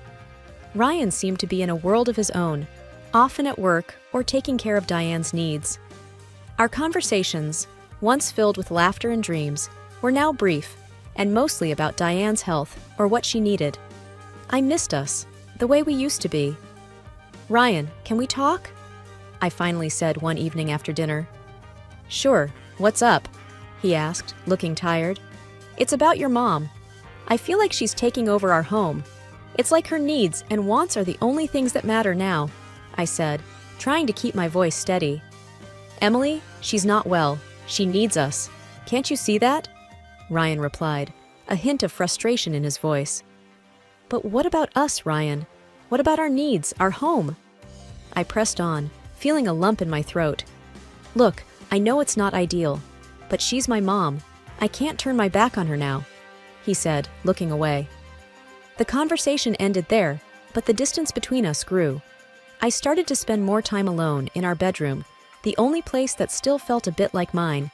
Ryan was either with Diane or working late. The laughter and love that once filled our home were replaced by a heavy silence, punctuated only by Diane's constant requests and suggestions. Our arguments became more frequent, each one leaving a deeper crack in our relationship. It was as if Diane's presence cast a long shadow, under which our love struggled to survive. One night, lying in bed, I turned to Ryan. "Do you remember how we used to be? How happy we were?" I asked, my voice barely a whisper. He turned to look at me, his eyes reflecting a sadness I hadn't seen before. "I do, Emily. I really do," he said softly. But the conversation ended there, swallowed by the silence that had become a constant companion in our lives. The house I had once been so excited to turn into a home with Ryan now felt like a place I just happened to live in. Food was once my playground, a place where I could experiment and express myself. But that too changed when Diane moved in. It started slowly. At first, she would just make suggestions. "Emily, maybe you should try less salt. It's not good for the heart, you know," Diane would say, hovering around the kitchen while I cooked. I didn't mind adjusting a recipe here and there, especially considering her health condition. But soon, her suggestions became more like commands. One evening, I was excited to try a new recipe I had found. It was a bit spicy, but nothing too intense. I thought it would be a nice change from our usual meals. "Diane, I thought we could try this new recipe tonight," I said, showing her the recipe. No, my heart can't handle anything spicy. Let's stick to what I know," she dismissed quickly, clutching her chest as if the mere thought of spicy food caused her discomfort. "But it's not that spicy. I think you might like it," I tried to persuade her. "Emily, I know what's best for my condition. Let's not take any risks," she said, her tone final. So I set the new recipe aside and cooked what Diane preferred. This became the norm. Our meals revolved around her dietary restrictions and preferences. Trying new recipes or flavors became a thing of the past. It wasn't just about the food. It was about losing yet another piece of myself, another aspect of my life that I no longer had control over. Cooking had always been my way of unwinding, of bringing joy to our home. Now, it felt like just another chore, another area where Diane held the reins. One day, I mentioned this to Ryan. "I miss cooking the way I used to. I miss experimenting with flavors," I said, hoping he'd understand. "Emily, we need to be considerate of Mom's health. She can't have certain things." "You know that," he replied, not meeting my eyes. "I understand, but it feels like I can't even enjoy cooking anymore. It's always what your mom wants or needs," I said, a hint of frustration in my voice. "Can't you just let this go? For me? It's not like we're asking you to do anything major. It's just food," he said, sounding tired. I didn't say anything more. I didn't want to argue. But inside, I felt a growing sense of loss and frustration. It was as if with each passing day, another piece of my identity was being eroded away, leaving me feeling trapped and voiceless. Things took a turn for the worse one morning. I was getting ready to do some grocery shopping when I realized my bank card was missing. I always kept it in my wallet in the same slot, but it wasn't there. Panic surged through me. I turned the house upside down looking for it, but to no avail. "Diane, have you seen my bank card? It's missing," I asked, trying to keep the panic out of my voice. "Oh dear, no, I haven't seen it. Are you sure you didn't misplace it?" Diane replied, her face the picture of concern. I was sure I hadn't misplaced it. But what else could I say? I decided to let it go for the moment and use some cash I had stashed away for the shopping. A few days later, the bank sent a statement. I usually didn't bother with them, but this time I decided to have a look. Maybe there was a clue about my missing card. My heart dropped as I went through the list of expenses.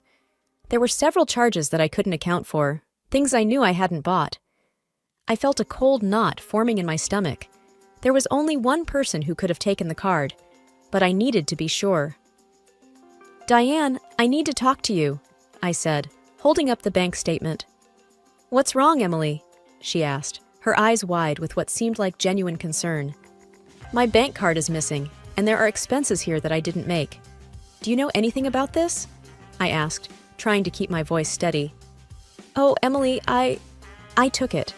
I needed medication, and I didn't want to bother you or Ryan. My heart, you know..." Diane burst into tears, clutching her chest. I was in shock.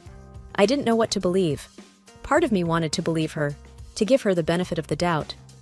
But another part, a growing part, was filled with doubt. I decided to tell Ryan about it. "Ryan, my bank card is missing. There are charges on it that I didn't make, and I think your mom took it," I said, bracing myself. "Emily, are you sure? That doesn't sound like Mom," Ryan said, looking bewildered. I confronted her. She admitted to taking it. She said it was for medication, I explained.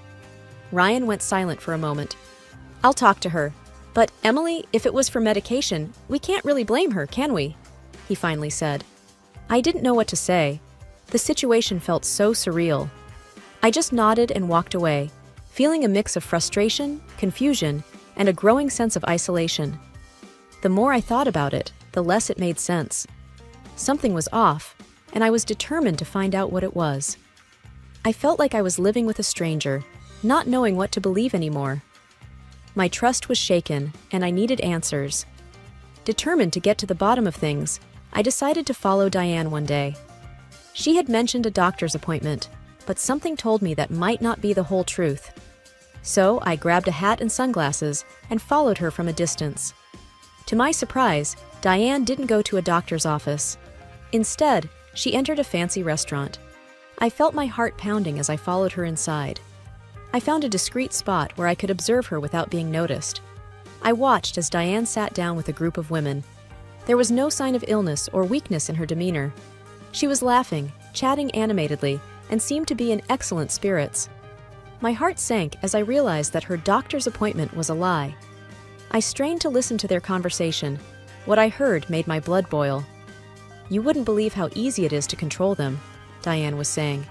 "A little cough here, a little chest pain there, and they're putty in my hands." The women laughed, and one of them asked, "Aren't you worried they'll find out?" Diane waved her hand dismissively. "No, they're too naive, especially Emily. She believes every word I say." Hearing my name made my stomach turn.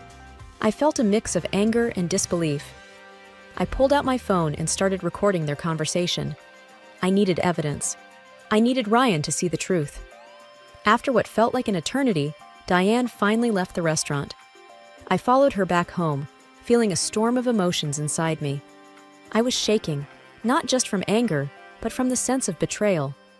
That evening, I confronted Diane. "Diane, I need to see documents confirming your illness," I said, trying to keep my voice steady. Diane's face paled, and she stuttered. What do you mean? My illness is none of your business." Ryan walked in, and his face showed concern. "What's going on here?" he asked. "Diane has been lying to us." "I have proof," I said, my voice firm. I played the recording from the restaurant. Diane's words filled the room, exposing her deceit. Ryan's face went from confusion to shock, then to disbelief. Diane's facade crumbled. Tears filled her eyes. I did it to keep control. To keep Ryan close," she sobbed. The room was filled with a heavy silence. The truth was out, naked and ugly. Diane's mask had fallen, revealing the manipulation and lies underneath. Ryan looked at his mother, his eyes filled with hurt and betrayal. I stood there, feeling a strange mix of relief and sadness. Relief that the truth was out, but sadness for the pain it caused. Our lives were about to change, and I knew things would never be the same again. The air in the living room was thick with tension. Ryan sat on the couch, his face a mix of shock and disbelief. Diane was crying, her body shaking with each sob. I stood, feeling both drained and determined. "Ryan, I'm sorry you had to find out this way, but we had to face the truth," I said, my voice steady but compassionate. Ryan looked up, his eyes red. "I just can't believe it. Mom, how could you?" His voice broke, the pain evident. Diane wiped her tears, looking up. "Ryan, I was scared of losing you. You were all I had. I thought if I made myself seem needy, you'd stay close." "That's no excuse for lying and manipulating us, Diane. You turned our home into a place of deceit," I said, trying to keep my anger in check. Ryan turned to me. "Emily, I don't know what to say. I was blind to it all." "It's not your fault, Ryan. She's your mother. You trusted her," I said, reaching out to touch his hand. Diane tried to speak. "Emily, please. I didn't mean any harm. I pulled my hand away, feeling a surge of resolve. No, Diane. You crossed a line. You can't just play with people's lives and expect to be forgiven because you say you're sorry. It doesn't work that way. Ryan nodded, looking at his mother. Mom, you need to leave. This can't continue. You need to get help, but you can't stay here. Diane looked shocked. Ryan, please. I have nowhere to go. That's not our problem anymore. You made your choices, Diane. Now you have to face the consequences, I said firmly. Ryan stood up. I'll arrange for you to stay at a hotel for a few nights. After that, you're on your own. Diane stood, still crying. Please, Ryan. Mom, it's over. You need to pack your things, Ryan said, his voice laced with finality. The room fell silent except for Diane's sobs. It was a hard moment, but necessary. The confrontation had been brewing for a long time, and now the truth was out, raw and undeniable. I watched as Diane left the room, her steps slow and heavy. I turned to Ryan, seeing the mix of emotions on his face. I knew this was just the beginning of a long journey for both of us. Ryan, we'll get through this, but we need to start by being honest with each other and ourselves, I said, taking his hand in mine. Ryan squeezed my hand, a silent promise of solidarity. The confrontation and confession had marked an end, but also a beginning. A beginning of healing, of rebuilding trust, and of moving forward. It was going to be tough, but I was ready to face it head on. No more illusions, no more deceit. Just the hard, unvarnished truth. In the quiet after Diane left, Ryan and I sat together, a shared sense of loss and relief between us. Our house, once a battleground of manipulation, now stood silent, a blank canvas waiting for a new start. Emily, I'm so sorry for everything, Ryan said, breaking the silence. His voice was low, filled with regret. Ryan, we were both caught in her web. It's not your fault, I replied, squeezing his hand for reassurance. He looked at me, his eyes searching. What now? Can we start over? I nodded. Yes, we can. But we have to be honest with each other, always. No more secrets, no more hiding. Agreed. We'll rebuild, together, he said, a note of hope in his voice. The next few weeks were a whirlwind of change. We repainted the walls, moved the furniture back to where we liked it, and slowly, our house began to feel like a home again. We talked more, not just about what had happened, but about everything. Our hopes, our fears, our dreams for the future. One evening, as we sat in our newly arranged living room, Ryan turned to me. Emily, I've been thinking, maybe we should renew our vows, start fresh. I smiled, feeling a warm glow in my heart. I'd like that, a new beginning. We planned a small ceremony, just close friends and family. Standing there, holding hands, repeating our vows, I felt a sense of peace. It was like shedding an old, heavy coat and stepping into the sunlight. As guests mingled after the ceremony, Ryan's sister, Sarah, came up to me. Emily, you're amazing. You've been so strong through all this. I shrugged, smiling. We do what we have to do, right? Sarah nodded. Yeah, but not everyone would have handled it as well as you did. I looked around, at the smiling faces, the sense of community and love. Sometimes, the hardest parts of life teach us the most important lessons. Ryan joined us, wrapping an arm around my shoulder. Like the lesson that some things are worth fighting for. Yes, I agreed. And the lesson that truth, even when it's hard, is always better than living in a lie. We stood there, a little family united by trials and love. The intrusion of illusions had ended, and in its place was something real, something strong. In the end, this wasn't just a story of deception and manipulation. It was a story of awakening, of finding strength in adversity, and of the incredible power of truth. It was our story, and it was just beginning.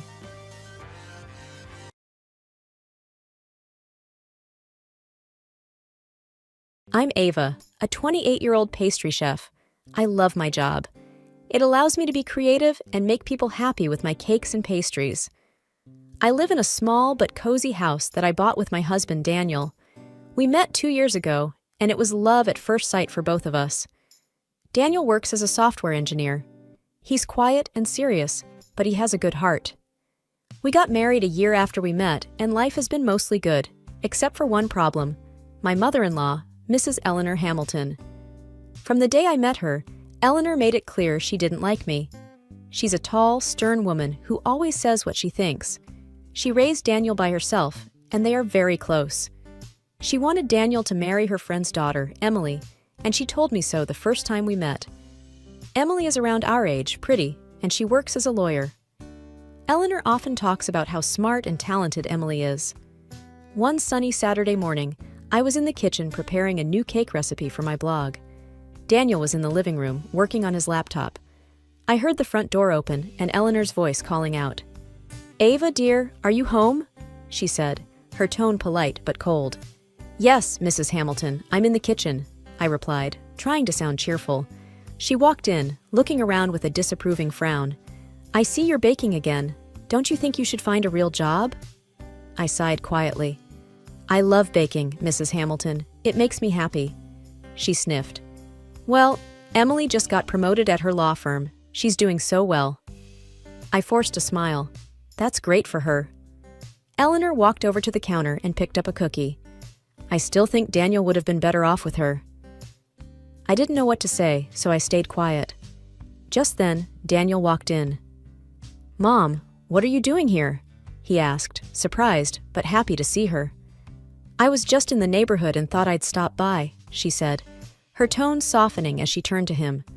They chatted for a bit, and then Eleanor said she had to leave. After she left, I turned to Daniel. "Doesn't it bother you, the way she talks about me?" Daniel looked uncomfortable. "She's just set in her ways, Ava. She doesn't mean any harm."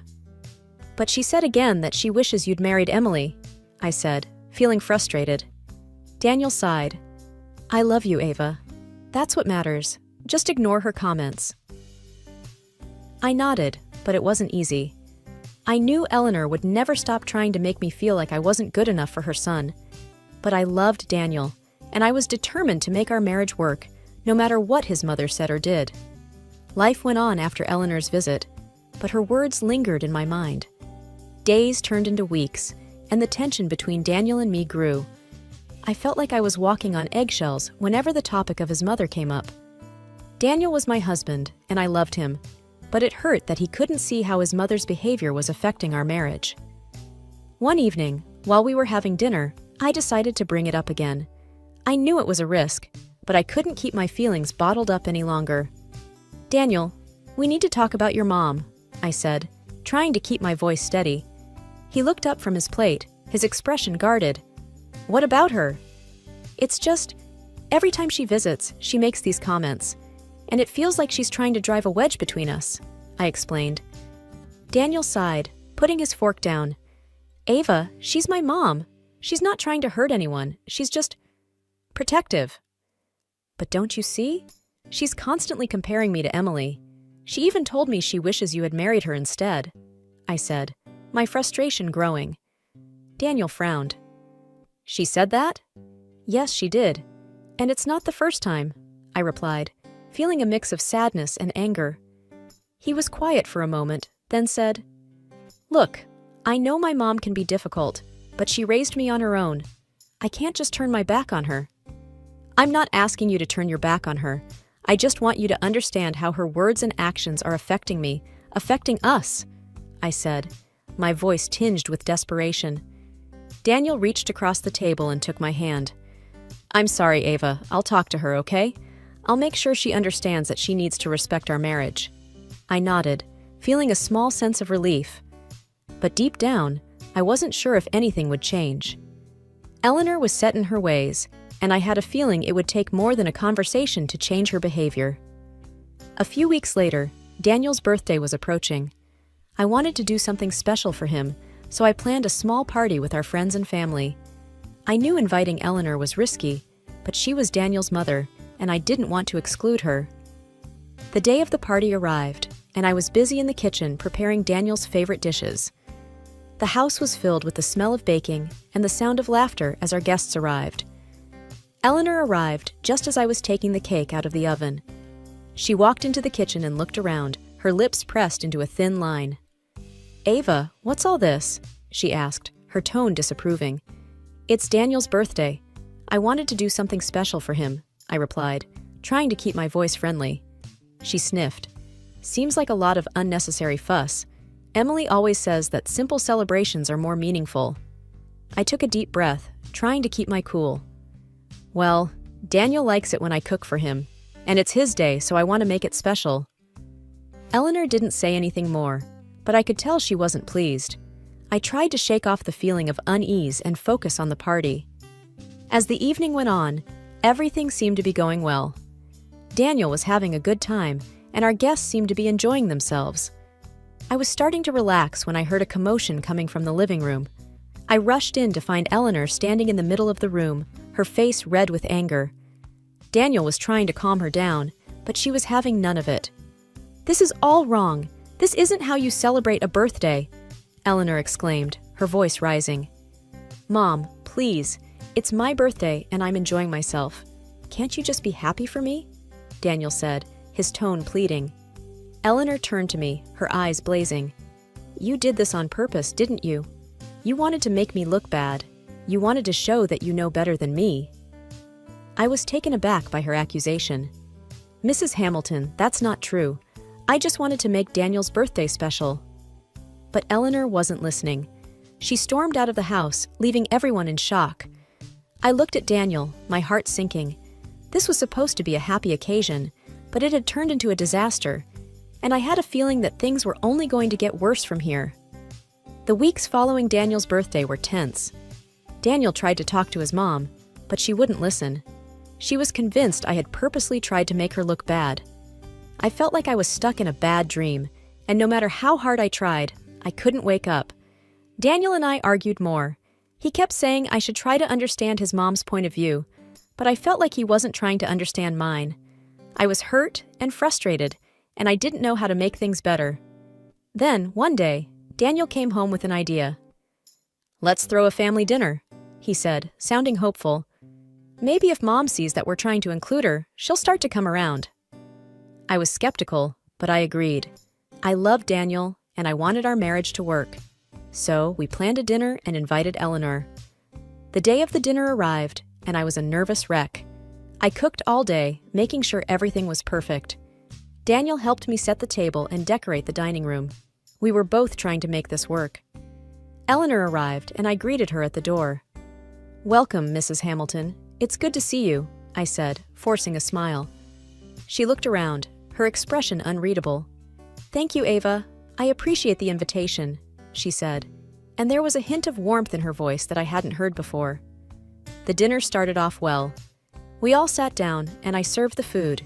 Eleanor even complimented my cooking, which surprised me. Then it was time for dessert.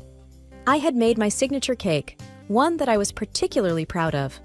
I knew Eleanor had a peanut allergy, so I had been extra careful to avoid any cross-contamination. As we all enjoyed the cake, I noticed Eleanor suddenly stop eating. Her face turned red, and she started coughing. "Mom, are you okay?" Daniel asked, jumping up from his chair. Eleanor gasped for air, her hand clutching her throat. "Peanuts!" she managed to choke out. Daniel immediately got her allergy medicine and helped her take it. Slowly, she started to breathe easier, but she was still red and looked scared. Once she caught her breath, she turned to me, her eyes filled with accusation. "You did this on purpose," she said, her voice shaky. I was shocked. "No, Mrs. Hamilton, I would never do that. I was so careful." But Daniel interrupted, his voice filled with anger. "Ava, how could you? You know about Mom's allergy." "I didn't do it, Daniel, I swear," I said, near tears. Eleanor looked at me, her expression triumphant. "You tried to get rid of me. You want me out of your life." "No, that's not true," I protested, but it was like they couldn't hear me. The rest of the dinner was a blur. Eleanor left, and Daniel was furious with me. He said he needed some time to think and left the house. I sat at the table, alone, staring at the uneaten cake. I didn't understand what had happened. I knew I hadn't put any peanuts in that cake. But if I didn't, then who did? And why? I felt like the world was crumbling around me. My marriage was falling apart, and I was being accused of something I didn't do. I didn't know how to prove my innocence, and I didn't know if Daniel would even believe me if I did. I felt helpless and scared, and I didn't know what to do. The dinner disaster lingered in the air like a bad aftertaste. Everyone had left, the house was eerily silent, but the tension was still palpable. Eleanor, my mother-in-law, cornered me in the kitchen, her eyes gleaming with an unsettling triumph.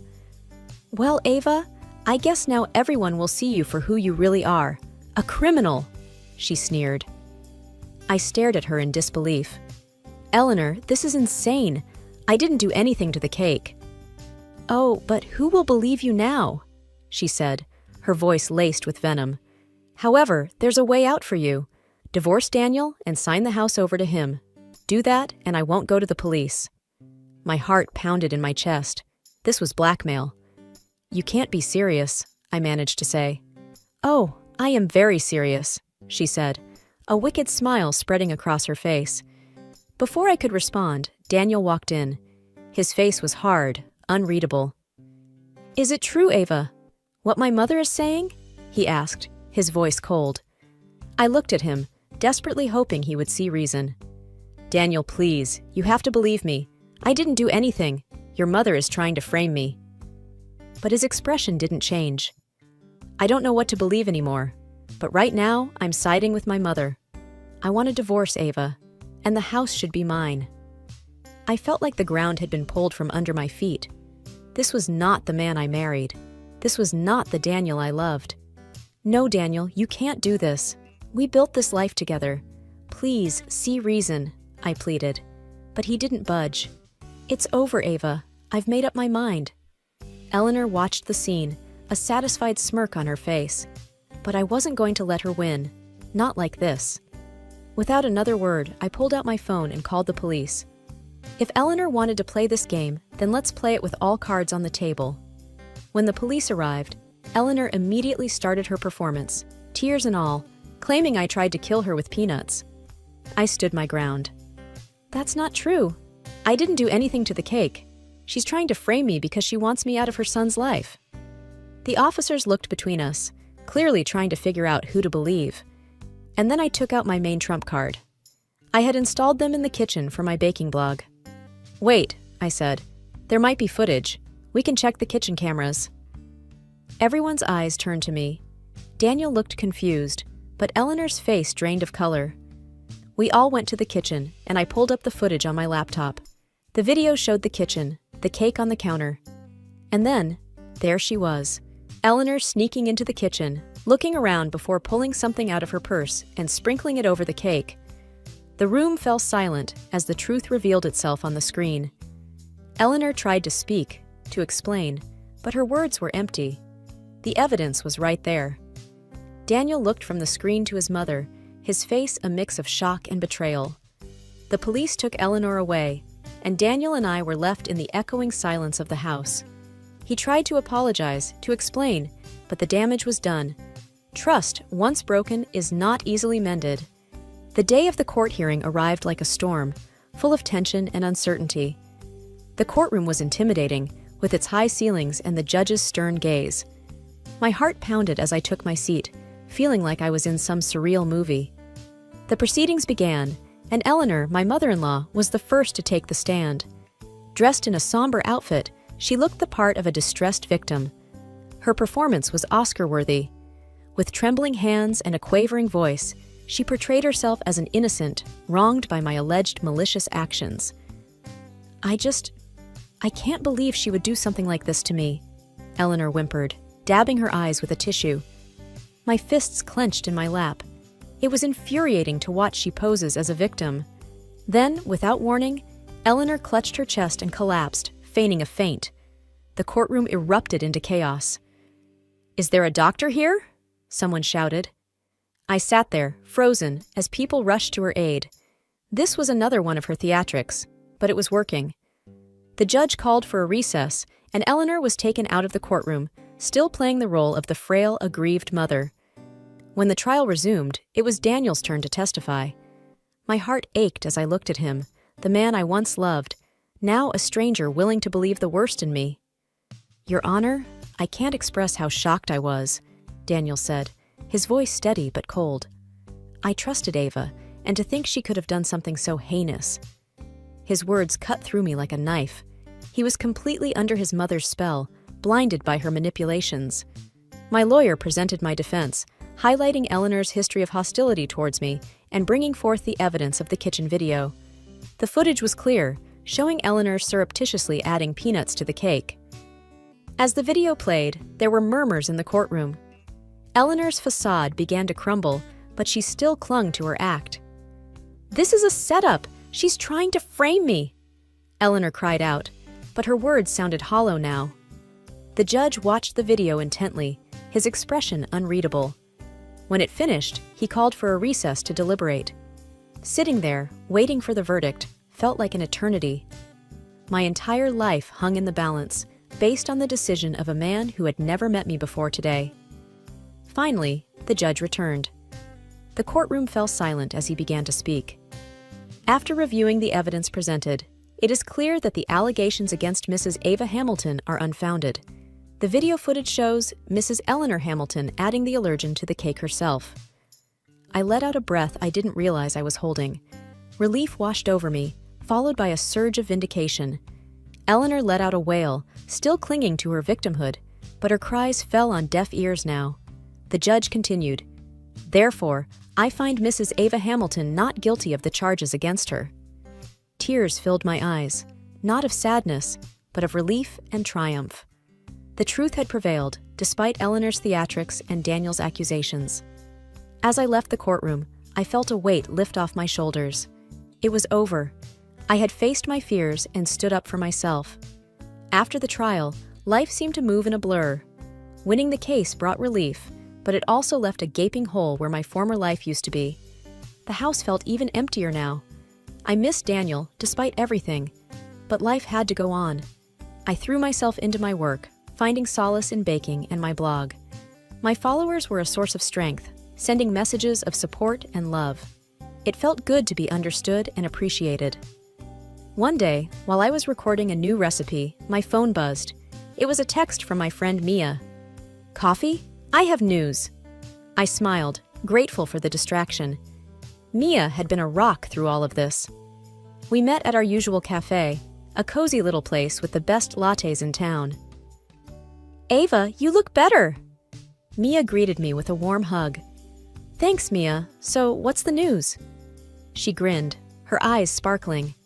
"I'm getting married!" I gasped, joy filling my heart. "Mia, that's amazing! Tell me everything!" As she gushed about her fiancé and their plans, I felt genuinely happy for her. It was refreshing to talk about something other than my own troubles. Then, Mia's expression turned serious. "Ava, how are you really doing?" I sighed, stirring my coffee. "I'm getting by. The house feels empty, but I'm managing." Mia reached across the table, squeezing my hand. "You're strong, Ava, and you did the right thing, standing up for yourself." I nodded, feeling a sense of pride. "Yeah, I did. It wasn't easy, but it was necessary." We chatted for a while longer before parting ways. As I walked back home, I felt a sense of determination. I had survived the storm. Now it was time to rebuild. Over the next few weeks, I poured my energy into my blog, creating new recipes and sharing them with my followers.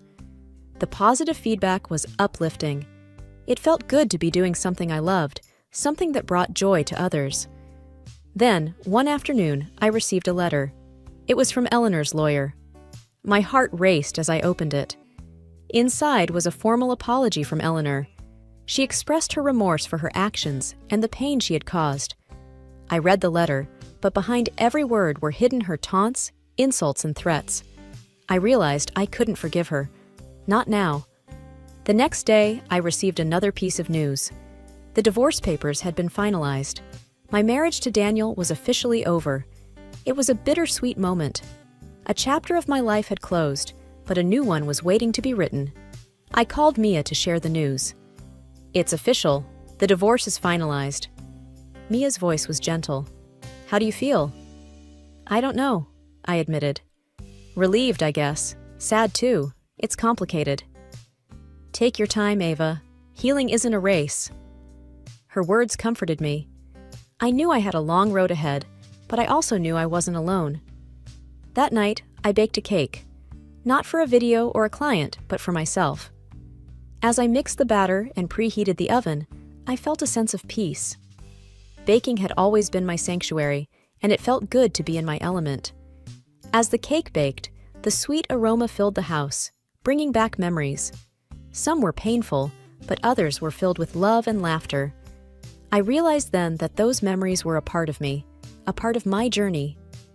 When the cake was done, I sat at the kitchen table with a slice and a cup of tea. The first bite was delicious, a reminder of the simple joys in life. I smiled to myself, feeling a glimmer of hope. Sweet justice had been served, but it was the small, sweet moments like this that truly mattered. I knew there would be challenges ahead, but I also knew I was ready to face them. This was my new beginning, and I was determined to make the most of it.